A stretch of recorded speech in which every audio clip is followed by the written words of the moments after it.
কুমিল্লার দেবিদ্বার উপজেলা। এই উপজেলার প্রতিটি সিএনজি স্ট্যান্ডে জিপির নামে চাঁদা আদায় করছে একটি মহল। সূত্র বলছে প্রতি মাসে প্রায় অর্ধ কোটি টাকা আদায় করা হচ্ছে উপজেলার বিভিন্ন স্ট্যান্ড থেকে। চাঁদা আদায়ের এমন ঘটনায় অতিষ্ঠ হয়ে সড়কে নেমেছেন সিএনজি চালকেরা, করেছেন মানববন্ধনও। চালকদের দেওয়া বিভিন্ন তথ্য বলছে, চান্দিনা দেবিদ্বার সংযোগ সড়কের সদর সিএনজি স্ট্যান্ডে প্রতিদিন ৮০ টাকা করে জিপি নেওয়া হয়। এছাড়াও প্রতি মাসে থানার নামে আরও ৬০০ টাকা করে নেওয়া হয় সিএনজি প্রতি। এই সড়কে প্রায় ৩০০ সিএনজি অটোরিকশা চলে। প্রত্যেক দিন ৮০ টাকা জিপি নেয়, মাসিক চাঁদা ৬০০ টাকা।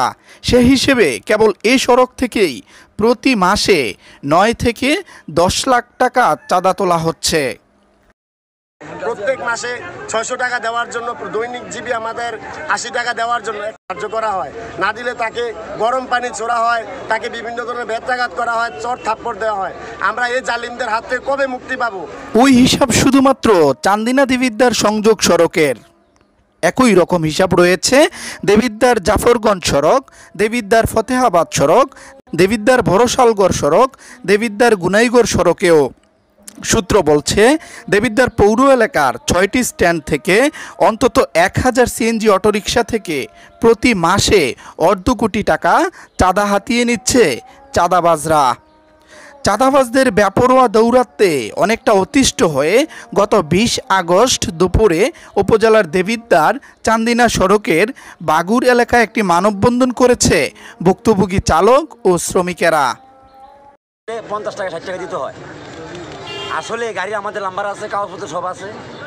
এই যে কিছু তাদেরকে কিছু কথা বললে তারা বলে আমরা ডাইকে আনছি। আচ্ছা, এটা কি গরু বাজার? সিএনজি স্ট্যান্ড থেকে একটা সিএনজি যদি আসে বাইক থেকে ৮০ টাকা নিয়ে আসতে হয়। আমাদের আলটিমেটাম দিচ্ছি, আমাদের যদি এই দাবি না মানে তাহলে দেশে আন্দোলন চলবে এবং সমস্ত বাংলাদেশে।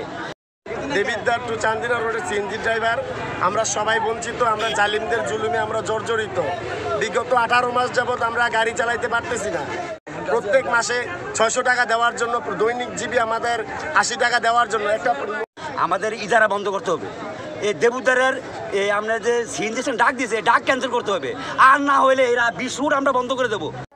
এদিকে উপজেলার বিভিন্ন সিএনজি স্ট্যান্ড থেকে তোলা এমন মোটা অঙ্কের অ্যামাউন্ট যাচ্ছে কোথায় তা বলতে পারছে না কেউ। খোদ ওই উপজেলা পরিষদের চেয়ারম্যান, ইউনো, থানার ওসি সহ সংশ্লিষ্ট অনেকেই জানেন না ব্যাপারটি। তবে লিখিত অভিযোগ পেলে তদন্ত সাপেক্ষে ব্যবস্থা গ্রহণের কথাও জানিয়েছেন তারা।